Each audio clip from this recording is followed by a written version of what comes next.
நிகழே இன்றைய தேர்தல் ஆட்டத்தில் பாஜகவின் ஆட்டம் எப்படி இருக்க போகிறது, அவர்கள் என்ன செய்ய போகிறார்கள், பாஜகவின் இந்த 2026ஆம் ஆண்டு சட்டமன்ற தேர்தலில் பாஜகவின் ஆட்டம் எப்படி இருக்க போகிறது, எங்கிருந்து தொடங்க போகிறார்கள், என்ன செய்ய போகிறார் என்பது குறித்தெல்லாம் பேசுவதற்காக நம்முடைய நான் ஏற்கனவே அறிமுகத்தில் கூறியது போல செய்தி ஆசிரியர் கண்ணன் நம்முடைய இணைந்திருக்கிறார். கண்ணன், வணக்கம் கண்ணன். இப்போது என்னுடைய முதல் கேள்வி என்னவென்றால், அஇஅதிமுக தற்போது ஒன்றிணையுமா இல்லையான திரளை பல அணிகள் இருக்கின்றன, 4 அணி 5 அணி என்ற அளவுக்கு தற்போது இருக்கிறது. ஆனால் ஒரு விடயம் உண்மையாகிவிட்டது, அதிமுகவும் அதாவது இபிஎஸ் தலைமையிலான அஇஅதிமுகவும் பாரதிய ஜனதா கட்சியும் இணைந்து இந்த தேர்தலை சந்திக்கும் என்பது போல்தான் இதுவரை தெரிகிறது. அதில் ஏதேனும் மாற்றம் வர வாய்ப்பு இருக்கு. ஏன்னா அதை சொல்லிவிட்டு நாம் இந்த களத்தை ஆரம்பிப்போம் இந்த ஆட்டத்தை. எனவே என்னுடைய கேள்வி என்னவென்றால், இதற்கான வாய்ப்புகள் ஏதேனும் இருக்க, இருவரும் சேர்ந்துதான் சந்திப்பார்களா அல்லது உடைந்து போவதற்கான வாய்ப்பும் இருக்கிறதா கண்ணன்? சண்முகசுந்தரம், அதாவது அதிமுக பாஜக கூட்டணி நீங்கள் கூறியது போல இபிஎஸ் பிரிவுடன் அவர்கள் தேர்தலை சந்திப்பதற்காக திட்டவட்டமாக உறுதியோடு சந்திப்பதை முடிவு செய்து விட்டார்கள். அதில் எந்த விதமான மாற்றமும் இருக்க போவதில்லை. கூடுதலாக டிடிவி, ஓபிஎஸ் மற்றும் சசிகலா இந்த அணிகளை இணைப்பதற்கான முயற்சிகளை அவர்கள் இப்போது வரை கைவிடவில்லை. டிசம்பரில் இந்த இறுதி முடிவு தெரிய வரும். ஆனால் இந்த தேர்தல் களமானது அதிமுக பாஜக கூட்டணி என்பது உறுதிப்படுத்தப்பட்டு விட்டது. அது பல்வேறு விதமான விவாதங்கள் சென்று கொண்டு இருந்தாலும் இந்த தேர்தல் களத்தை பொறுத்தவரை இதில் மாற்றம் எதுவும் இருக்க போவதில்லை. அதிலும் புதிதாக இந்த டிடிவி தினகரன் மற்றும் ஓபிஎஸ் உள்ளிட்டோர் இந்த கூட்டணியில் இல்லாமல் அவர்கள் விஜய் அணியோடு சேர்ந்து அந்த போட்டியில் இருந்தால் அந்த போட்டி களம் மாறுமா என்றெல்லாம் விவாதங்கள் சென்று கொண்டிருக்கின்றன.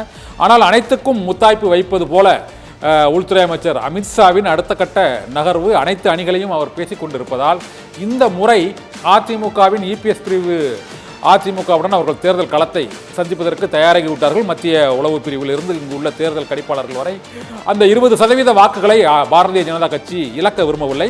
வேறு எவருக்கும் அந்த அளவுக்கான வாக்கு சதவீதம் இல்லை. இதனால் இபிஎஸ் தலைமையிலான அதிமுகவுடன் மட்டுமே அவர்கள் இந்த களத்தை சந்தித்தால் கூட அதில் எந்த விதமான தயக்கமும் இன்றி இந்த 2026 தேர்தலை சந்திப்பார்கள். கள நிலவரத்தில் எந்த மாற்றமும் இருக்க போவதில்லை.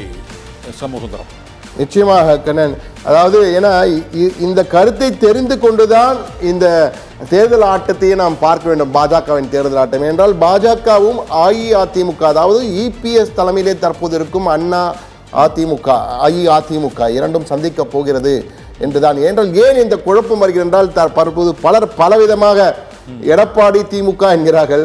அண்ணா திமுக எங்கே அண்ணா இசம் இல்லை, எடப்பாடி இசம் அமித்ஷா தான் இருக்கிறது என்பது பல குழப்பங்கள் இருப்பதால் அதிமுகவை போல தற்போது தொண்டர்களும் குழம்பி போயிருக்கிறார்கள். தொண்டர்கள் மட்டுமல்ல, ஊடகவியலாளர்களும் குழம்பி போயிருக்கிறார் என்பதுதான் நிதர்சனமாக தெரிகிறது. இருந்தாலும் தற்போது பாஜகவுடைய எத்தனை தொகுதிகளில் பாஜக போட்டியிட விரும்புகிறது, பாரதிய ஜனதா கட்சி எத்தனை தொகுதிகளில் போட்டியிட விரும்புகிறது என்பது குறித்து நமக்கு கிடைத்த கிட்டத்தட்ட உறுதியான தகவல். இது அவர்களுடைய விருப்பம், மேல்மட்ட தலைவர்கள் முடிவு செய்துள்ள விருப்பம். தமிழகத்தில் உள்ள 234 தொகுதிகள் சட்டமன்ற தொகுதிகள் இருக்கின்றன. இந்த 234 சட்டமன்ற தொகுதிகளே பாஜக வைத்துள்ள டார்கெட். என்ன டார்கெட்? பாஜகவின் டார்கெட் தமிழ்நாடு என்பதுதான் அவர்கள் தற்பொழுது இந்த 2026 கள பிரச்சாரத்திற்கு வைத்துள்ள பெயர் டார்கெட் தமிழ்நாடு. அதாவது 2021 20 தொகுதிகளிலே போட்டியிட்ட பாஜக இந்த முறை குறைந்தது 51 தொகுதிகளிலாவது போட்டியிட முடிவு செய்திருக்கிறதா. அதிலும் 38 மாவட்டங்களிலும் குறைந்தது ஒரு தொகுதி, அனைத்து மாவட்டங்களிலும் குறைந்தது ஒரு தொகுதியிலாவது போட்டியிட திட்டம் என்பதுதான் தற்போது அவர்கள் டார்கெட் தமிழ்நாடு என்ற பெயரிலே வைத்திருக்கிறார்கள். இந்த டார்கெட் தமிழ்நாடுக்கு 20 தொகுதி போட்டியிட்டார்கள். இந்த 5 ஆண்டுகளிலே நீங்கள் 51 தொகுதிக்கு வந்திருக்கிறார்கள். 51 தொகுதி கொடுக்குமா பாஜகவுக்கு? கொடுக்க வாய்ப்பு இருக்கிறதா? அதிமுக எடப்பாடி அதை வாரி வழங்குவாரா? 51 தொகுதிகள் என்பதெல்லாம் இருக்கிறது. ஆனால் அதற்கு அவர்கள் பின்னணியாக சொல்கின்ற மந்திரம் என்னவென்றால், பிரிந்ததால் இழந்தோம். அதாவது அவர்கள் சொல்வது என்னென்றால், பிரிந்ததால் இழந்தோம். நம்முடைய அடுத்த சிறப்பு கார்டை நீங்கள் பார்க்கலாம். அதிலே நீங்கள் பார்க்கும்போது மிக தெளிவாக தெரியும், பிரிந்ததால் இழந்தது என்ற வகையிலே அதிமுக பாஜக கடந்த லோக்சபா தேர்தல் பொழுது மக்களவை தேர்தலிலே இரு அணியும் தனித்தனியாக போட்டியிட்டார்கள். திமுக பாஜக அதிமுக போட்டியிட்டார்கள். இந்த அதிமுகவும் பாஜகவும் தனித்தனியாக போட்டியிட்டதால் அவர்கள் பெற்ற வாக்குகளை எல்லாம் தற்போது சேர்த்து பார்த்தால் 2024 ஆண்டு மக்களவைத் தேர்தலிலே கிட்டத்தட்ட 10லிருந்து 13 தொகுதிகள் ஜெயித்திருக்க முடியும் என்று அவர்கள் ஒரு புதிய தேர்தல் கணக்கினை சொல்கிறார்கள். அதாவது தனித்தனியே போட்டியிட்டதால் மக்கள் தனித்தனியாக வாக்களித்திருப்பார்கள்.